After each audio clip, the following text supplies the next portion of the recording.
Hello everyone. Columbia Lab Private Limited EV Charging Station and Solar Panelsന്റെ ഏറ്റവും പുതിയൊരു എപ്പിസോഡിലേക്ക് എല്ലാവർക്കും സ്വാഗതം.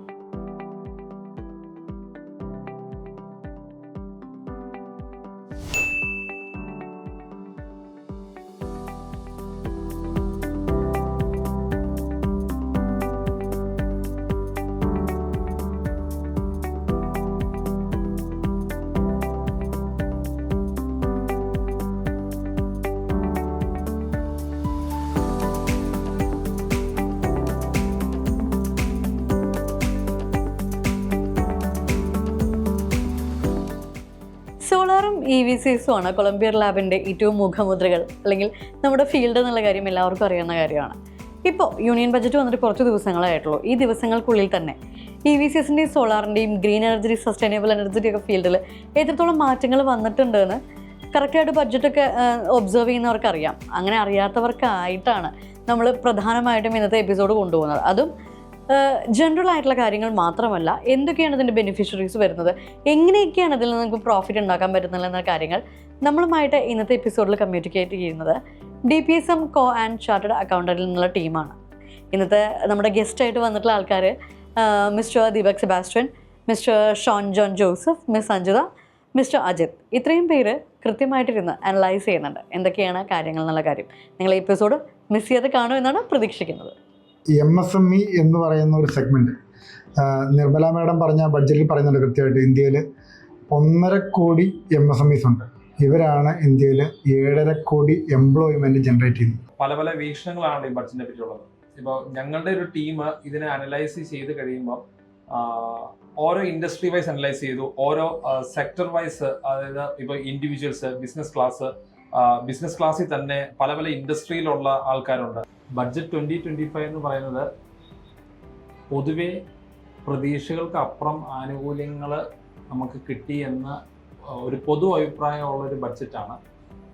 അതിന് പിന്നിലുള്ള രാഷ്ട്രീയ കാരണങ്ങൾ അല്ലെങ്കിൽ അതൊക്കെ മാറ്റി വെച്ചാൽ അതിലെ ഓരോ കാര്യങ്ങളും ഒരു പൊതുവായ ഒരു അപ്രോച്ച്, ഗവൺമെൻറ്റിൻ്റെ ഒരു പൊതുവായ അപ്രോച്ച് എന്ന് പറയുന്നത് എപ്പോഴും കൂടുതൽ മണി ഫ്ലോ, മാർക്കറ്റിലെ മണി ഫ്ലോ കുറച്ചുകൂടെ ഒന്ന് വർദ്ധിപ്പിക്കുക, ഓൺട്രപ്രണർഷിപ്പ് വർദ്ധിപ്പിക്കുക, ഏതൊക്കെ രീതിയിൽ ചെറുകിട സംരംഭങ്ങൾക്ക് ഏതൊക്കെ സബ്സിഡികളായിട്ടും അല്ലെങ്കിൽ ഇൻട്രസ്റ്റ് റേറ്റിലെ കുറച്ചുകൂടെ ആനുകൂല്യങ്ങളായിട്ടും സ്മോൾ ആൻഡ് മീഡിയം സ്കെയിൽ ബിസിനസ്സുകൾക്ക് ഒരു ഹെൽപ്പിംഗ് ഹാൻഡ് എന്നുള്ളതാണ് ഒരു പൊതുവായ പോളിസി. പലയിടത്തും പല പോളിസികളും നമുക്ക് നോക്കുമ്പോൾ നമുക്ക് മനസ്സിലാവും. ഫോർ എക്സാമ്പിൾ, അതിൻ്റെ അത് ഏറ്റവും വലിയൊരു കാര്യമാണ് ഇൻകം ടാക്സ് ആക്ട് 1961 എന്നുള്ളത്. അതിന് ഇനി വരാൻ പോകുന്നു ഒരു ന്യൂ ഇൻകം ടാക്സ് ബില്ല് വരാൻ പോവുകയാണ്. അത് എങ്ങനെയാണ് എന്നുള്ളത് ബിസിനസ് ലോകം ഉറ്റുനോക്കുന്നതാണ്. കോംപ്ലക്സിറ്റീസ് കുറച്ച് ഒരു ഈസ് ഓഫ് ഡൂയിങ് ബിസിനസ് എന്ന് പറയുന്നത് നമ്മൾ ഒരുപാട് കേട്ടതാണെങ്കിലും ഈസ് ഓഫ് ഡൂയിങ് ബിസിനസ്സിനെ കൃത്യമായിട്ട് അവരൊരു നിയമത്തിലോട്ട് കൊണ്ടുവരുവാണ്. പല പല കാര്യങ്ങൾ അപ്പം ഇനിയും വരാനുണ്ട്. സോ എല്ലാ രീതിയിലും ബിസിനസ് ലോകത്തിന് സ്വാഗതാർഹമായ ഒരു ബഡ്ജറ്റാണ് ബഡ്ജറ്റ് 2025. അതിലേക്കൊന്ന് ആഡ് ചെയ്യുവാണെങ്കിൽ, ഷോണൊപ്പം പറഞ്ഞ പോലെ തന്നെ MSME എന്ന് പറയുന്ന ഒരു സെഗ്മെൻറ്റ് നിർമ്മല മാഡം പറഞ്ഞ ബഡ്ജറ്റിൽ പറയുന്നുണ്ട് കൃത്യമായിട്ട്. ഇന്ത്യയിൽ 1.5 കോടി MSMEs ഉണ്ട്. ഇവരാണ് ഇന്ത്യയിൽ 7.5 കോടി എംപ്ലോയ്മെൻറ്റ് ജനറേറ്റ് ചെയ്യുന്നത്. അപ്പോൾ അതുകൊണ്ട് തന്നെ MSME സെഗ്മെൻറ്റിനെ ശക്തിപ്പെടുത്തുവാനുള്ള എല്ലാ ശ്രമങ്ങളും ഈ ബഡ്ജറ്റ് നമ്മൾ സൂക്ഷ്മമായി നോക്കിക്കഴിഞ്ഞാൽ നമുക്ക് കാണുവാനായിട്ട് സാധിക്കുന്നതാണ്. ഇതിൽ തന്നെ നമ്മൾ പിന്നെയും ഒന്നുകൂടെ ഡീറ്റെയിൽ ആയിട്ട് ഇതിനെപ്പറ്റി ഒന്ന് പരിശോധിക്കുകയാണെങ്കിൽ, ഇന്ത്യൻ എക്സ്പോർട്സിൻ്റെ 44% MSMEയിൽ നിന്നാണ് വരുന്നത്. അപ്പോൾ MSME ആനുകൂല്യങ്ങൾ പരമാവധി കൊണ്ടുവന്ന് രാജ്യത്തിനെ ലോകത്തിൻ്റെ ഒരു മുൻനിരയിലേക്ക് എത്തിക്കുക എന്നുള്ളത് തന്നെയാണ് ബഡ്ജറ്റ് ഊന്നൽ നൽകുന്നത്. അപ്പോൾ അതുകൊണ്ട് തന്നെ ഇതിനെല്ലാം ഒരു ബേസ് എന്ന് പറയുന്നത് ഇന്ത്യയിലെ വ്യവസായം, industry, manufacturing segment, service segment ഇതെല്ലാം പുരോഗമിക്കുന്നുണ്ട്. ഇതോടൊപ്പം തന്നെ മിഡിൽ ക്ലാസ് സെഗ്മെൻറ്റിന് കൃത്യമായിട്ടുള്ള ആനുകൂല്യങ്ങളും കൂടെ വെച്ചിട്ടാണ് ഈ ബഡ്ജറ്റ് അവതരിപ്പിച്ചിരിക്കുന്നത്. ഇതിൻ്റെ ഒപ്പം കുറച്ച് കാര്യങ്ങൾ ഇപ്പോൾ, അതായത് പല പല വീക്ഷണങ്ങളാണ് ഈ ബഡ്ജറ്റിനെ പറ്റിയുള്ളത്. ഇപ്പോൾ ഞങ്ങളുടെ ഒരു ടീം ഇതിനെ അനലൈസ് ചെയ്ത് കഴിയുമ്പോൾ ഓരോ ഇൻഡസ്ട്രി വൈസ് അനലൈസ് ചെയ്തു, ഓരോ സെക്ടർ വൈസ്, അതായത് ഇപ്പോൾ ഇൻഡിവിജ്വൽസ്, ബിസിനസ് ക്ലാസ്, ബിസിനസ് ക്ലാസ്സിൽ തന്നെ പല പല ഇൻഡസ്ട്രിയിലുള്ള ആൾക്കാരുണ്ട്. അപ്പോൾ ഓരോ സെക്ടറിനും അതിൻ്റെതായ രീതിയിൽ ഗുണങ്ങളും ഉണ്ട്. ഓഫ് കോഴ്സ് അതിൻ്റെതായ നമ്മൾ പ്രതീക്ഷിക്കാത്ത പോളിസികൾ, ഇപ്പം ഫോർ എക്സാമ്പിൾ പറഞ്ഞു കഴിഞ്ഞാൽ ക്യാപിറ്റൽ ഗെയിനിൻ്റെ അകത്ത് ഇൻഡെക്സേഷൻ അത് തിരിച്ച് കൊണ്ടുവരും എന്നൊരു പ്രതീക്ഷ ഉണ്ടായിരുന്നു. പക്ഷെ അതിനെപ്പറ്റി ഒന്നും ബഡ്ജറ്റിൽ പറഞ്ഞിട്ടില്ല. ക്യാപിറ്റൽ ഗെയിൻ്റെ പ്രൊവിഷൻസ് അതേപോലെ നിൽക്കുന്നു. ഇതൊക്കെ ഓരോ സെക്ടർ വെച്ച് തന്നെ നമ്മൾ അനലൈസ് ചെയ്യേണ്ട കാര്യങ്ങളാണ്. അതിൻ്റെ അകത്ത് ബേസിക് ആയിട്ട് എപ്പോഴും ഏറ്റവും കൂടുതൽ ആളുകൾ ബഡ്ജറ്റിൽ എപ്പോഴും ഉറ്റുനോക്കുന്നത്, ബഡ്ജറ്റ് വന്നു കഴിഞ്ഞ് കഴിഞ്ഞാൽ എത്ര രൂപ ഞാൻ പേഴ്സണൽ ഇൻകം ടാക്സ്, ഏറ്റവും സത്യസന്ധരായ ടാക്സ് പേയേഴ്സ് എന്ന് പറയുന്നത് സാലറിയുടെ ക്ലാസ് ആണ്. ഈ സാലറിയുടെ ക്ലാസ് ആൾക്കാർക്ക് എത്ര രൂപയുടെ സേവിങ്സ് എന്നുള്ളതാണ്.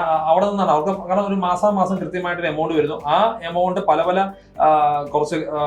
പല കാര്യങ്ങളോട് അവർ സ്പെൻഡ് ചെയ്യുവാണ്. ആ ഒരു മണി ഫ്ലോ കൃത്യമായിട്ട് നടന്നുകൊണ്ടിരിക്കുന്ന ഒരു കാര്യമാണ്. അതിനെ എങ്ങനെ ബാധിക്കും ഈ ബഡ്ജറ്റ് എന്നുള്ളത് അവിടെ നിന്ന് നമുക്ക് സ്റ്റാർട്ട് ചെയ്യാം. ഇപ്പൊ നമുക്കറിയാം ബഡ്ജറ്റിൽ എല്ലാ വാർത്താ മാധ്യമങ്ങളും ആഘോഷിക്കുന്നത് 12 ലക്ഷം രൂപ വരെ ഇൻകം ടാക്സ് അടയ്ക്കണ്ട, 12 ലക്ഷം രൂപ വരുമാനമുള്ള ഒരാൾക്ക് 1 രൂപ പോലും ഇൻകം ടാക്സ് അടയ്ക്കണ്ട. ഇത് വേറെ രീതിയിൽ പറഞ്ഞു കഴിഞ്ഞാൽ ഒരു ചെറുകിട ബിസിനസ്സുകാരന് അദ്ദേഹത്തിൻ്റെ ബിസിനസ് ടേൺ ഓവർ 2 കോടി രൂപയാണെങ്കിൽ നമുക്കറിയാം ബാങ്ക് വഴിയാണ് ഈ ഒരു ഇൻകം വന്നെങ്കിൽ, ഈ ടേൺ ഓവർ വന്നെങ്കിൽ 6% മാത്രം അതിൽ ഇൻകമായിട്ട് കാണിച്ചാൽ മതി. പെർസെൻറ്റേജ് ടാക്സേഷൻ്റെ ബെനിഫിറ്റ് എടുക്കാം. അങ്ങനെ നോക്കുമ്പോൾ 12 ലക്ഷം രൂപ ഇൻകം വരുന്നുള്ളൂ. അതായത് 2 കോടി രൂപ ടേൺ ഓവർ ഉള്ള ഒരു ബിസിനസ്സുകാരന് ഇന്ത്യയിൽ ഇപ്പോൾ ടാക്സ് അടയ്ക്കണ്ട. അപ്പോൾ ഇങ്ങനൊരു സേവിങ്സ് ഉണ്ട്. ഈ 70,000 മുതൽ 1,10,000 രൂപ വരെയുള്ളൊരു ഹ്യൂമങ്കസ് ആയിട്ടുള്ള ഒരു എമൗണ്ട് സാധാരണക്കാരൻ എന്ന് തന്നെ നമുക്ക് പറയേണ്ടി വരും. കാരണം ഇപ്പോഴത്തെ നമ്മുടെ നമ്മുടെ പർച്ചേസിങ് പവർ അതെല്ലാം ഒരുപാട് മാറ്റം വന്നിട്ടുണ്ട്. 10 വർഷം മുമ്പുള്ള 1 ലക്ഷം രൂപയല്ല ഇന്നത്തെ 1 ലക്ഷം രൂപ നമുക്കറിയാം. അപ്പോൾ അതുകൊണ്ട് തന്നെ ഇതൊരു മിഡിൽ ക്ലാസ് സെഗ്മെൻറ്റിന് ഒരു കൺസിഡറബിൾ സേവിങ്സ് ഉണ്ട്. ഈ സേവിങ്സ് കഴിഞ്ഞ ദിവസം ഞാനൊരു ഇൻ്റർവ്യൂവിൽ പറഞ്ഞിട്ടുണ്ടായിരുന്നു.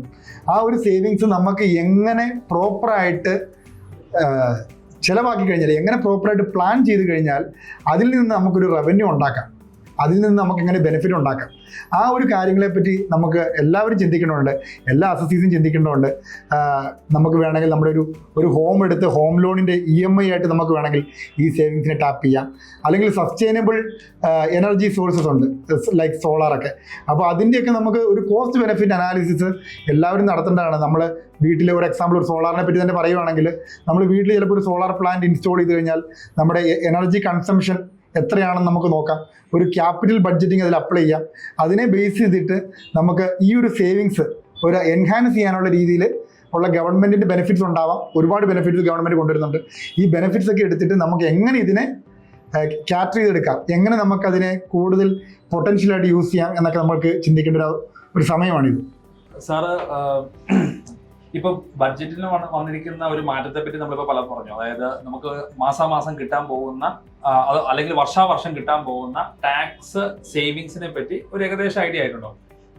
എനിക്കൊരു ചോദ്യം അല്ലെങ്കിൽ എൻ്റെ ഒരു സംശയം ഇപ്പോൾ ഇത് കാണുന്ന ആൾക്കാർക്ക് വേണ്ടി തന്നെ ചോദിക്കുന്ന രീതിയിൽ, ദീപക്, ഈ പറയുന്ന ഒരു സേവിങ്സ് എങ്ങനെയൊക്കെ നമുക്ക് ഉപയോഗിക്കാം?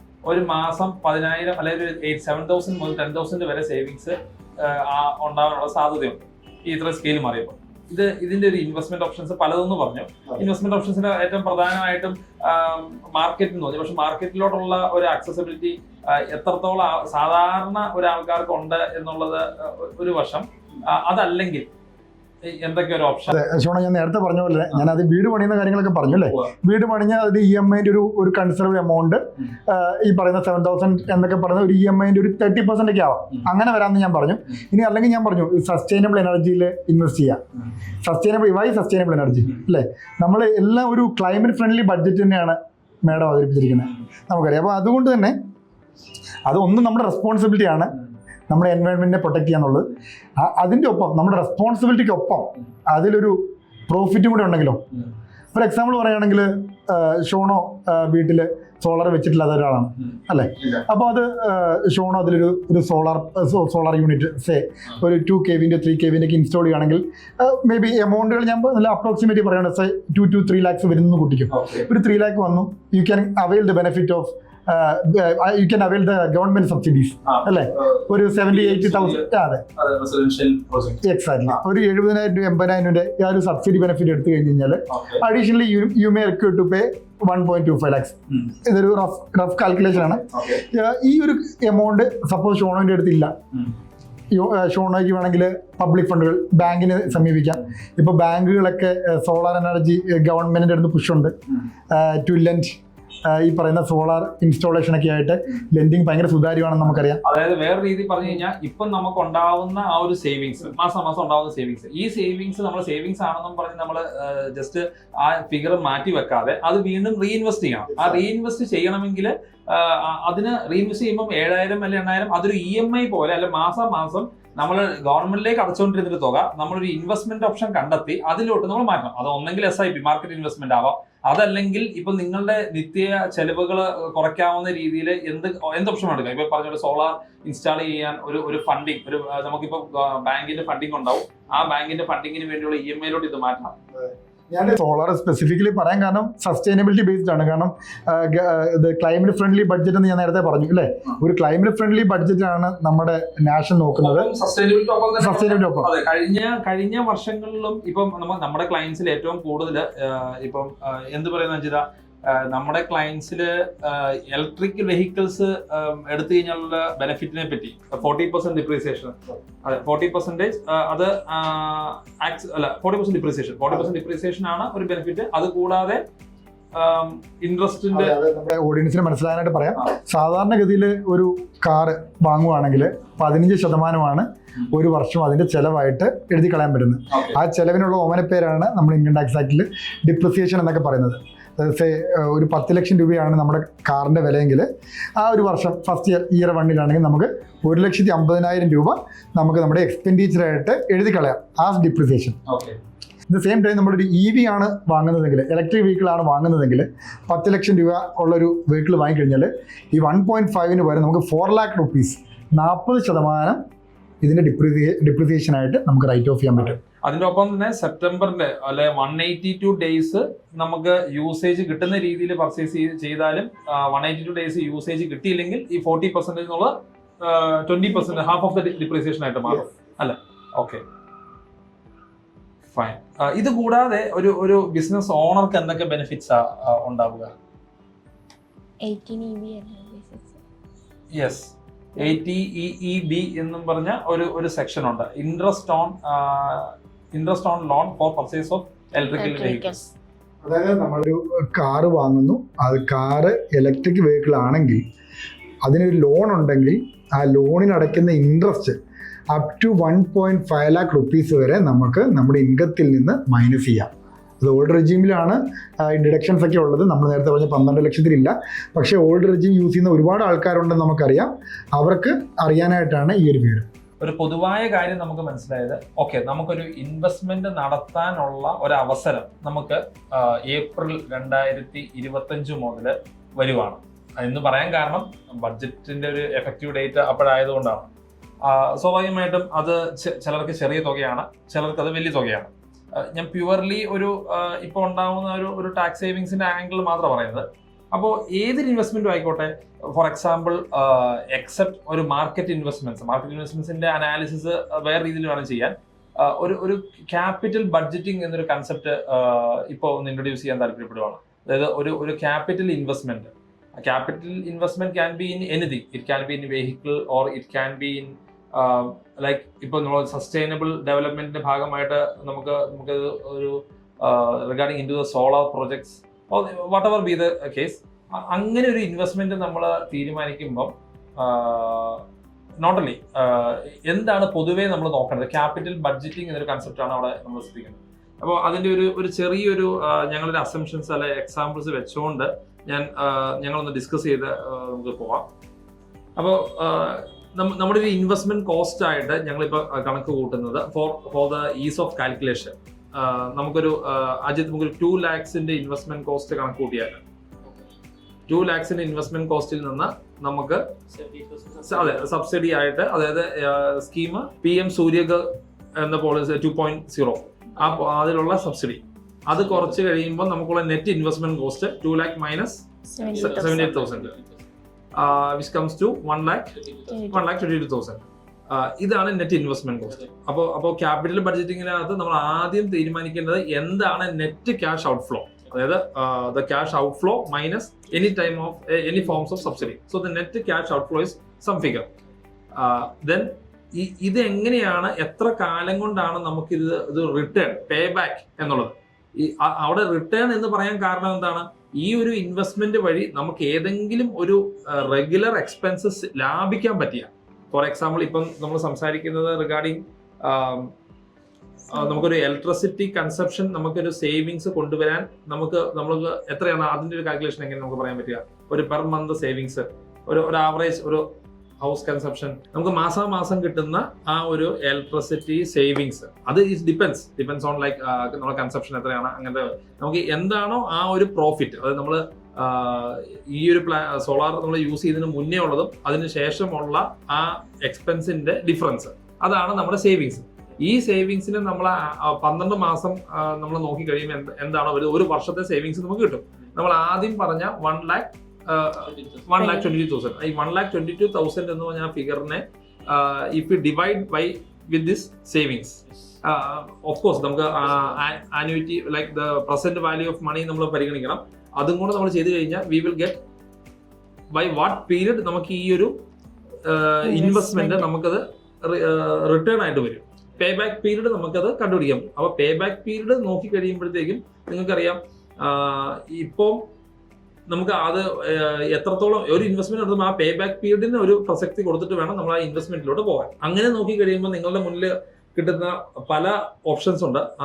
അതിൻ്റെ അകത്ത് ഏറ്റവും നല്ല ഓപ്ഷൻസ് എന്താണ് എന്ന് നിങ്ങൾ തികച്ചും നിങ്ങളെ വ്യക്തിപരമായിട്ടും ഓഫ് കോഴ്സ് നിങ്ങളുടെ ഒരു കൺസൾട്ടന്റ് ലെവലിലെ അഭിപ്രായം കൂടെ എടുത്തിട്ട് വേണം എപ്പോഴും ഒരു തീരുമാനത്തിലോട്ട് പോകാൻ.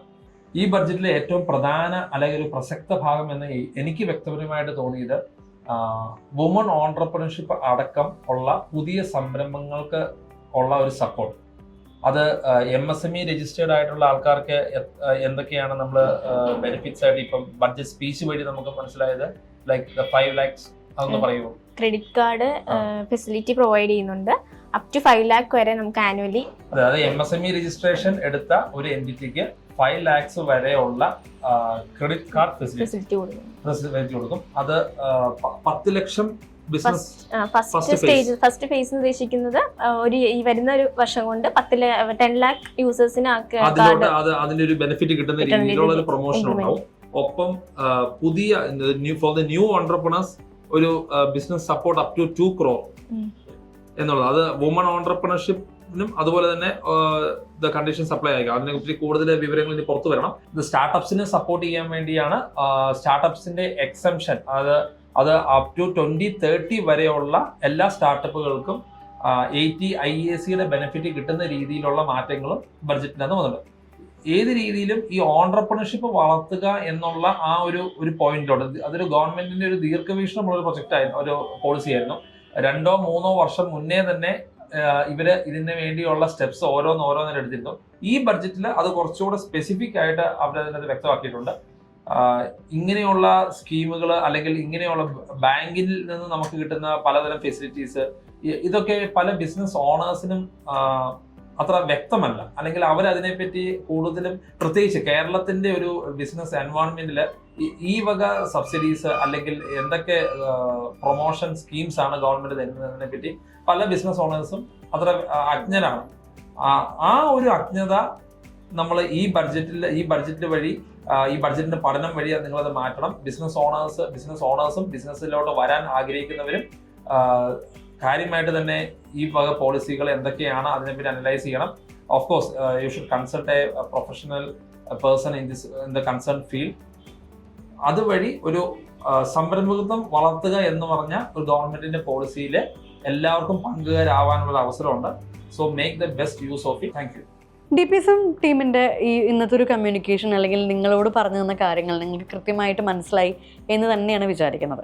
നമ്മൾ ഓരോ പ്രൊഡക്റ്റ് ചൂസ് ചെയ്യുമ്പോഴും എപ്പോഴും വില കുറവോ വില കൂടുതലോ അല്ല, ഗുണനിലവാരമാണ് ഏറ്റവും കൂടുതലായിട്ട് നമ്മൾ കൊടുക്കുന്ന ഒരു പ്രയോറിറ്റി എന്ന് പറഞ്ഞാൽ, അല്ലേ? 10 രൂപയുടെ സാധനം മേടിക്കുകയാണെങ്കിലും 100 രൂപയുടെ സാധനം മേടിക്കുകയാണെങ്കിലും ആ പ്രൊഡക്റ്റിന് ക്വാളിറ്റി ഉണ്ടായിരിക്കണം. ആ ക്വാളിറ്റി നിങ്ങൾക്ക് തരുന്ന സർവീസ് പ്രൊവൈഡർ ബെസ്റ്റ് ആയിട്ടുള്ളത് ആരാണ്, അയാളെ ചൂസ് ചെയ്യാനുള്ള ഉത്തരവാദിത്തമാണ് ഓരോ കസ്റ്റമേഴ്സിനുള്ളത്. നിങ്ങളെല്ലാവരും ഇത് കൃത്യമായിട്ട് തന്നെ നിർവഹിക്കും എന്നാണ് പ്രതീക്ഷിക്കുന്നത്. നമ്മുടെ കൂടെ നിങ്ങൾക്ക് അസോസിയേറ്റ് ചെയ്യാൻ താല്പര്യമുണ്ടെങ്കിൽ, അല്ലെങ്കിൽ നിങ്ങളുടെ കരിയർ ബിൽഡ് ചെയ്യാൻ താല്പര്യമുണ്ടെങ്കിൽ, സോളാറിനെ കുറിച്ചോ EVCSനെ കുറിച്ചോ എന്തെങ്കിലും ഡൗട്ട് ഉണ്ടെങ്കിൽ കോൺടാക്ട് ചെയ്യാൻ നമ്മളുണ്ട് എപ്പോഴും റെഡി ആയിട്ട്. അപ്പോൾ താഴെ കാണുന്ന ഡിസ്ക്രിപ്ഷനിൽ നമ്മുടെ ഡീറ്റെയിൽസും ഫോൺ നമ്പറും എല്ലാം നമ്മൾ കൊടുക്കുന്നുണ്ട്. നിങ്ങളുടെ സംശയങ്ങൾ, എൻക്വയറീസ് എന്തെങ്കിലും ഉണ്ടെങ്കിൽ തീർച്ചയായിട്ടും ഞങ്ങളുമായിട്ട് കോൺടാക്ട് ചെയ്യുക. ഇനിയൊരു പുതിയൊരു എപ്പിസോഡിൽ വീണ്ടും കാണാം.